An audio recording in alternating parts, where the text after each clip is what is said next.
Zergatik egon ote diren hainbeste intsumitu euskaldun lehen mundu gerran, suposatzen dut gerrara joatea ez zaiola inori gustatzen. Zer esanik ez sentitzen ez diren kolore batzuk defenditzeko denean, eta horretaz gain, uste dut mugaherri izateak beste realidade bat ezagutzeko aukera eskaintzen duela, eta seguraski ieserako paradak zabaldu ere bai. Nik pentsatzen dut gerra batera ez dela inortxo ere bere gogo honez joaten, eta ez seguraski bere herriaren alde borroka inbar baldin badu ere, baina are gutxiago bere herria sentitzen ez duen baten alde odola isurtzera. Orduan, arrazoi simple horregatik, Frantzia arrotz eginik eta gerra are eta gauza arrotzagoa sentiturik, hainbestek saiatuko ziren alde egiten egoera horri eta intsumitzen. Uste esko bat dela gure 21. begiekin aztertzea gauza hori eta ideologietik guztia.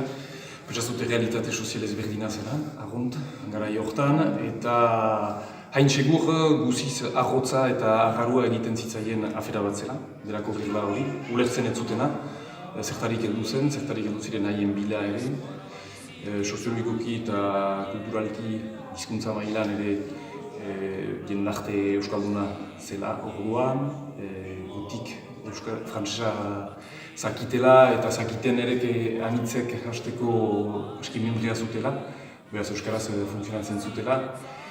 Hori eta menturaz ere beste esplikazio bat izan daiteke, muga inguruetan bereziki mugazara indian familiak izanez eta ezagunak izanez, parada bat zela ere han babesterik gelditzeko eta horrek ere eraginduela intxeko ganitzen hau.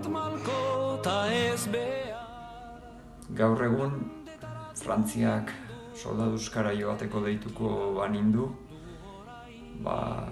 pentsatu egingo nuke.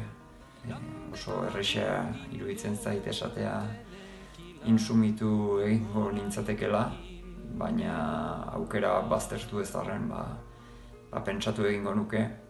Pentsatzen dudalako ere, orduan gerrara joan ziren asko eta askok izan balute, aukera izan balute, ez luketela gerrarako bidea hartuko. Eta gogoz kontra joaten diren asko ezagutu dituelako armadak. Horregatik, azaroaren 10ean, Baionara joango gara, itzaletik argira. Erresegia iruditzen zait nire ahotik, nire gorputzetik eta nire egoeratik erantzutea galdera horri, baina noski hipotesi hortan jarri behar baldin badut, nik edozein bide urratuko nuke, ez esateko eta alde egiteko, eta ezen azaten ara eraman. Eraman beharko banindute, ongi loturik eraman beharko nindukete, bestela noski ez nintzatekela joango.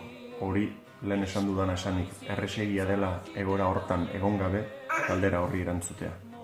Horre aski egoera egetxean gira erantzuteko eta berehala egin genezake intsumituko gintazkela, beste duraz urte egin genezakeen bezala, baina pentsatzen dut ez ditakela kasu isolatuen ahiskoa hartu behar eta mugimendu orokor baten ondorio behar dukela, eta intsumisioaren munduko kanpaina baten medio, zabitzinago egin den bezala, eta taldean eta jendarte mailako erantzun bat emanez. Azaroaren 10ean, Baionako antzokian, itzaletik argira.